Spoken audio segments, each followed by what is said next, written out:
Hello everyone, welcome to our absolutely new video which is going to be very foundational as well as very comprehensive. Why?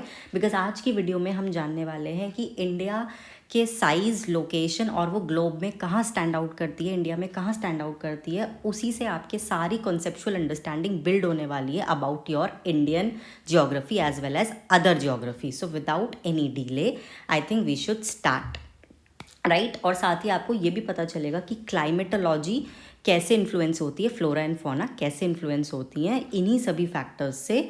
So class 9th chapter 1 geography हम start करते हैं. India की अगर हम बात करें तो India world में कहाँ स्टैंड करती है, 7th लार्जेस्ट कंट्री है. राइट यानी कि इससे पहले और ऐसी 6 कंट्रीज़ हैं जहाँ पर जो इंडिया में लैंड वाइज काफ़ी बड़ी हैं. इसका टोटल एरिया है 3.28 मिलियन स्क्वायर किलोमीटर. और जैसे हम मैथ्स में कोऑर्डिनेट्स देखते हैं तो उसमें हमें पता चलता है कि एग्जैक्ट लोकेशन क्या है.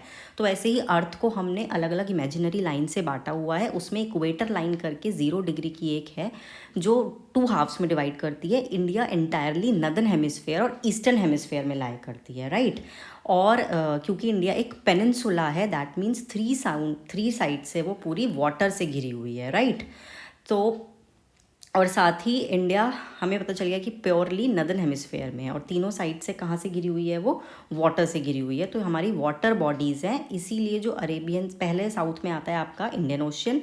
ठीक है और सबसे ज़्यादा कोस्ट लाइन इंडिया की बड़ी है, that is why it is name Indian ocean. और अगर हम बात करें वेस्टर्न साइड की तो इट इज़ अरेबियन सी और अगर हम बात करें ईस्टर्न साइड्स की तो it is Bay of Bengal. अब हम बात करेंगे इंडिया के अपने कोऑर्डिनेट्स की. राइट तो इंडिया का जो अपना कोऑर्डिनेट है उसके अकॉर्डिंग क्या है कि जो ट्रॉपिक ऑफ कैंसर है which is located at 23 degree and half north on the earth, ये इंडिया को 2 हाफ्स में डिवाइड करती है एग्जैक्टली. ठीक है इसी से इंडिया का वेदर भी इन्फ्लुएंस होता है कि अगर जब आप देखेंगे ठीक और 8 स्टेट्स से पास आउट होती है. टोटल 8 स्टेट्स हैं आपके, इनको आपको लर्न करना है बहुत अच्छे से. ठीक है अब जब इंडिया का वेदर कैसे इन्फ्लुएंस होता है, जो आपका सदर्न स्टेट्स वाला पार्ट है यानी कि जो ट्रॉपिक ऑफ कैंसर के लोअर वाला पार्ट है वो ट्रॉपिकल इन्फ्लुएंस में रहता है यानी कि थ्रू आउट द ईयर वहाँ पर गर्मी रहती है. लेकिन जो नदर्न पार्ट है वहाँ पर सब ट्रॉपिकल और टेम्परेट क्लाइमेट रहता है यानी कि कूल क्लाइमेट रहता है. विंटर्स में आपको बहुत ज़्यादा विंटर्स देखने को मिलती है. लेकिन सदर्न स्टेट का कैसा रहता है, वहाँ पर गर्मी बनी रहती है, मॉडरेट इन्फ्लुएंस रहता है क्योंकि वो इक्वेटर के काफ़ी करीब है बिकॉज ऑफ द ट्रॉपिकल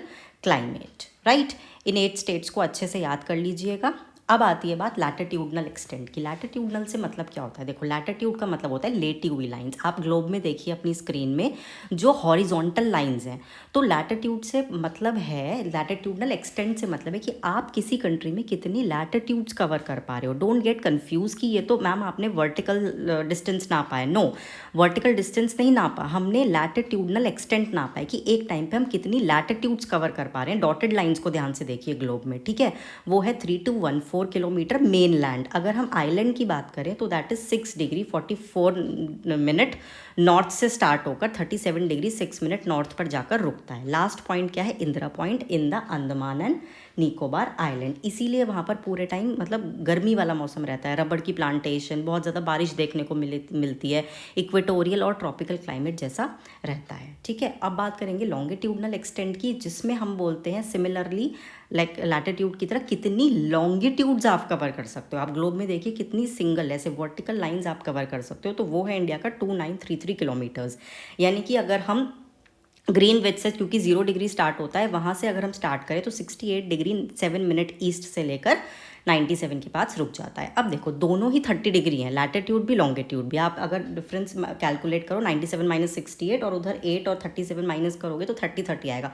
लेकिन फिर ऐसा क्यों है कि लैटिट्यूडनल एक्सटेंड लंबा है हमारा और ये सिर्फ 2933 किलोमीटर्स है. तो उसका रीज़न क्या है, देखो जब हम ग्लोब को स्टडी करेंगे अच्छे से, आप एक बार लैटिट्यूड को इमेजिन कीजिए और लॉन्गिट्यूड को इमेजिन कीजिए. लैटिट्यूड का जो डिफरेंस होता है वो through out the globe equal होता है. ठीक है आप एरोज को ध्यान से देखिए, रेड और ऑरेंज. लेकिन लॉन्गिट्यूड्स को देखिए, वो इक्वेटर के पास तो दूर होती जाती हैं, पोल्स के पास क्लोज आती जाती हैं. यानी कि हमने अगर इंडिया के सेंस में देखा तो लॉन्गिट्यूडनल जो एक्सटेंट है वो तो बढ़ गया, मतलब डिस्टेंस तो बढ़ गया क्योंकि इक्वेटर के पास तो बल्ज हो गया.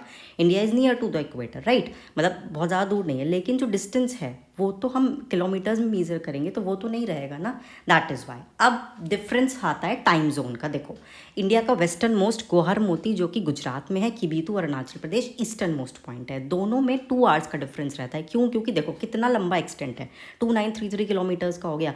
तो दैट मीन्स ये दोनों इतना दूर हैं, तो सनराइज़ कहाँ पहले होगा? आप सोचिए ज़रा, 2 मिनट पॉज करके सोचिए, ईस्ट में पहले होगा या वेस्ट में पहले होगा? सनराइज़ कहाँ पहले होगा? Obviously Arunachal Pradesh eastern side है, क्योंकि जापान को हम लैंड ऑफ राइजिंग सन बोलते हैं, तो इसीलिए हमारा जो सनराइज़ होता है वो ईस्टर्न हेमिस्फेयर में पहले होता है। तो दैट मीन्स सन अरुणाचल प्रदेश में पहले आएगा और गुजरात में 2 घंटे बाद आएगा। तो सर इसका मतलब तो अरुणाचल प्रदेश में जल्दी सुबह हो गई तो वहाँ पर जल्दी सुबह के 8 बज जाएंगे, यहाँ पर देर से बजेंगे, तो ऐसे तो 2 टाइम जोन हो जाएंगे इंडिया में।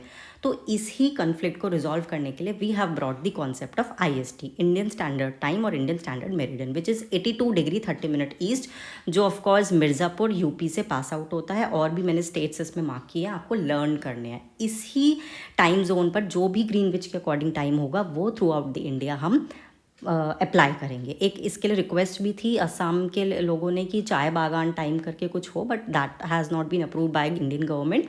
अभी के लिए IST is the Indian standard time. Thank you so much. If you have understood the concept of geography, so please give us love, like, share and subscribe. Thank you so much.